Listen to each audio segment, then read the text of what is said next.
Jai Sri Ram friends, in our previous video in Bharat Marg, we discussed about how no money, no darshan, unwritten law is being implemented in Tirupati Devasthanam and how the poor devotees are being sent back without getting darshan Tirupati Balaji. Coming from various parts of the country, from north, east, west, south, and they come to the downhill and they are being sent back just because they are not able to pay money for the darshan. We went through this. Mind you, but this is not the first time this kind of money for darshan scheme has been implemented. This was tried out first in Rameswaram Temple, where the Jyotirling was installed and worshipped by Bhagavan Ram himself. What happened there is a big thing to learn for everybody in today's dispensation. Okay, now let's dive into Rameswaram, the temple which is considered as one of the cornerstones of Sanatana Dharma. When Rameswaram Temple made a rule that you have to pay money to have darshan. Can you believe this? You have to pay money to have darshan. This happened a long time back when Sethupathi kings were ruling. Okay, Sethupathi was the dynasty started after the Rama Setu was built, and the kings who took care of the Setu from that time onwards called as Sethupathi. Okay, the dynasty. You know that Sethupathi kings were the one who sent Swami Vivekananda to Chicago too. You would have heard a lot about Sethupathi kings. Okay, and this is that time when Vijaya Raghunatha Sethupathi was the king of Ramanathapuram, where the Rameswaram comes under Ramanathapuram. The king Vijaya Raghunatha Sethupathi had two daughters. One by name Sivagami Nachiyar, who was the older daughter, and Rajalakshmi Nachiyar, who was the younger daughter. Okay, when they attained the age, Vijaya Raghunatha Sethupathi, the king, was discussing to his daughter Rajalakshmi Nachiyar about getting her married to her uncle's son. Okay, which was a very common tradition then. Okay, and then Rajalakshmi Nachiyar said to her dad that you are planning to marry me to uncle, but do you know that Sister Sivagami loves him? They have already a romantic desire in the heart, you know, and Vijay Raghunatha Sethupathi didn't know that time. So he said, oh, is that so? Okay, no problem. So he found an easy solution for it. He gave both the daughters to this boy. His name was Dandapani Tevar. Okay, so both Sivagami Nachiyar and Rajalakshmi Nachiyar were married to Dandapani Tevar. And then Sethupathi king, the Vijay Raghunatha Sethupathi, the king, made son-in-law, that is Dandapani Tevar, who he gave both the daughters to, as a governor of Rameswaram. Okay, Rameswaram is a city. So his job has been to take care of the city and the temple. You should know Rameswaram is an island. So to go to the temple, you have to go by the boat. In those days, the free boat was going. That was sponsored by the Sethupathi king to go to the Rameswaram temple. Okay, so whomever comes, people will keep on coming from north, east, west, south, everywhere people will be coming to Rameswaram. Rameswaram temple is, you know, if you are going to have darshan in Kasi, you are supposed to have darshan in Rameswaram. Rameswaram is a Jyotirlinga. You know, this is one of the major main temples of Sanatana Dharma. So people will be coming from all the directions. And this boat will take them there to have darshan, and after having the darshan, people will come back by the boat. Okay, and this was a free service provided by the king himself in those times.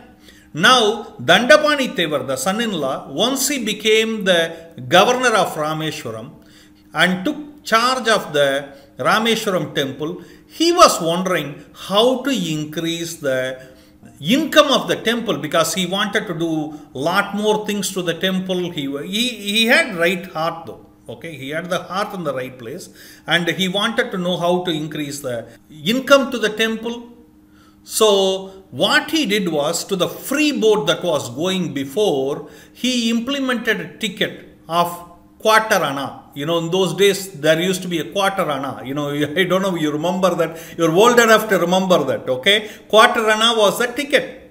Okay, so people will give quarter anna to go and have darshan and come back. Okay, this was happening, and you know, Raja was not aware of these things, because the governor was taking care of this place, and people will be coming from all directions, and many of them, you know, they come poor families. Their only goal was to somehow to come to Rameswaram. And once they come to Rameswaram, this boat fellows will say, no. You had to give quarter anna if you want to go and have darshan, because that's when you can use the boat. You know, and many people who were coming on the road collecting the food, you know, the chatram, what we call choltries used to be there. So they will be staying there, coming, you know, the poor people reaching there somehow. And many of them will go back without having darshan. This was happening for some time. And in one of those days, a Brahmin with his family came from Kashi. And he came to Rameswaram, and he saw the boat, and he said, I want to go and have darshan. And the boat fellow said, if you want to have darshan, you have to pay a fees. It's not free no more. Okay, so if you pay the fees, we can take you. And he had a family. So he said, see, you know, I somehow reached here because I had a prayer to come here somehow and have darshan of Shivji, where Ramji himself worshipped. You have to understand, Ramji says, while giving definition of Rameswaram, Ramji says, Ram's Ishwar is Rameshwar. Whereas Ishwar, Bhagavan Shiv says, Ram Hi Ishwar. You know, so it's a very, very core place for Sanatana Dharma. Where, so he says, I want to come and have darshan of Jyotirling, the Shivji, where Ramji himself with Sita Mata worshipped here. You know, so please take me, I don't have money. And the boat fellows reject him, saying, no. If you have no money, then no darshan. Okay. And then this fellow was adamant, he is not going to go back. He has come from Kashi all the way. Okay. So he says, can you please say me who is the king here? So the people there says, it is Vijaya Raghunatha Sethupathi, who is in the palace in Ramanathapuram. So, this man goes to meet the king, and you know, the king had a very easy access for the people. So, he goes there and sends a message. So, the messengers go inside king's palace, and they say, there is a poor Brahmin who came from Kashi, and he wants to meet you. You know, so the king says, please bring him in. So the Kashi Brahman goes inside, and he folds his hands and says, hey king, you know what, I come all the way from Kashi to have darshan of Shivji in Rameswaram. But it is said that I have to pay quarter anna per person to go in the boat to have darshan. And you know what, I am a poor Brahman who comes from Kashi. Somehow I reached here and I don't have money. So I will be highly appreciative if you can donate me some money so that I can pay to the boat people and go and have darshan. And now the king was really surprised. And the king said, is that right? You had to pay money to go to the temple and have darshan? And he looked at the ministers there and asked, is that right? Minister said, yes, king, it is right. You have to pay a quarter anna, a nominal fee, which goes for the development of the temple. And I didn't know that, said the king. So the minister said, it is the rule implemented by your son-in-law, and we thought you know it, and of course it is a family matter. We didn't want to make a big deal out of it, and so if you give quadrana, you can have darshan. So the king wanted to first settle with the Brahmin, so he gave him money to go in the boat, and he said, you go and have darshan. Have darshan, may Shivji bless you, and he sent him off. Then immediately he orders the soldiers there to bring his son-in-law, that is Dandapani Tevar. Okay, he says, bring him here. So the soldiers go to Rameswaram and get the governor of Rameswaram, that is the son-in-law of the king, Dandapani Tevar, to Ramanathapuram, okay, to the palace. And this news reached the king's daughters, Rajalakshmi Nachiyar and Sivagami Nachiyar. And they know one thing: if dad has called our husband there to the palace, there is it's going to be very serious, and they know his life may be taken off. Okay, hanging punishment could have been given. So they think that anyway they will put him to the court, and he will argue and all those things, and it will take 2 days. So within that time we can reach Rameswaram and can meet our husband before he dies. Understand this. They are very sure of their husband's death because dad has called him for this quarter-anna ticket. Okay, so now Dandapani Tevar was dragged down to Ramanathapuram palace, where Vijay Raghunathabadi Sedupati was. Okay, so he goes there, and the king asked him only one question. He asked his son-in-law, did you put a quarter-anna ticket for the boat? And said, no money, no darshan. The son-in-law, Dandapani Tevar, said, yes, I did, but I did everything for the development of the temple. And he said, no. If you are charging a devotee, who gave you right to do that? Who gave you the right in the world to send back the poor devotees who cannot afford to pay you the money? So, if you refuse to give darshan even to one devotee, you are a Shiv Drohi, he says. If you are a Desha Drohi, that means if you are an anti-national, I would have sent you out of the country and made you to live. I would have given you life and throw you out of the country if you are against the country. But you are not against the country. You are a Shiv Drohi, and for Shiv Drohi, there is no other punishment other than your life shall go. And keep in mind, Vijay Raghunatha Sedupati, the king, knows that if his son-in-law is killed, both his daughters will become widows. Okay, you have to keep these things in mind. But that was never a matter for Sedupati Raja. If you are a Shiv Drohi, the person who stops, what Tirupati can learn here is in our Sanatana Dharma. If you stop a poor devotee from having a darshan, you are a drohi. You are a drohi of the God. That's what Vijay Raghunatha Sedupati says to his son-in-law. You are a Shiv Drohi and you have no right to live. And he orders the soldiers to cut off his head.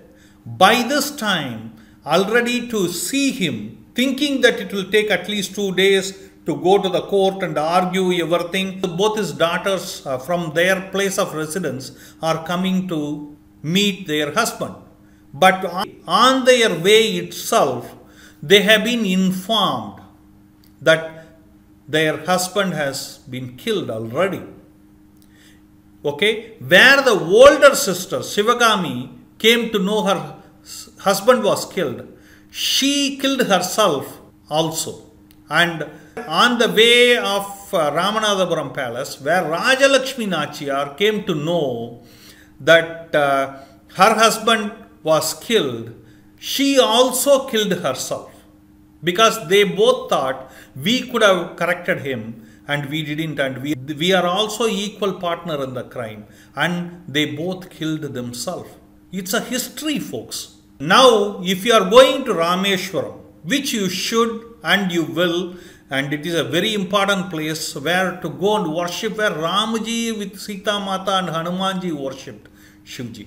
Okay, so if you go there, you will find a station called Akka Madam. Akka in Tamil means older sister. And another station will come, it is called Tangachi Madam. Tangachi in Tamil means younger sister. Okay, so where the older sister killed herself, that place is called Akka Madam. Where the younger sister killed herself on hearing the news that her husband has been killed is called Tangachi Madam. Okay, so you will cross those two stations while going to Rameswaram. Okay, this is the story of Rameswaram. This is our kings. If our devotees are being stopped, the king has no right to rule. In fact, Vijay Raghunatha Sethupathi goes to an extent of saying, you don't have right to live. And he proves it irrespective of knowing both his daughters will become widow, whereas in this case they killed themselves. So folks, I am saying you, the king or the government which is putting the rule, no money, no darshan, has no right to rule or no right to exist. Okay, this is our dharma. Do you agree with this? Do you think Tirupati has a lot to learn from Rameswaram? Okay, if so, please comment your opinion here. What do you think? Okay, and also share this video with as many people. And keep in mind, folks, you and me are never free till our temples are free. And our temples are never free till it is being slaved by the government.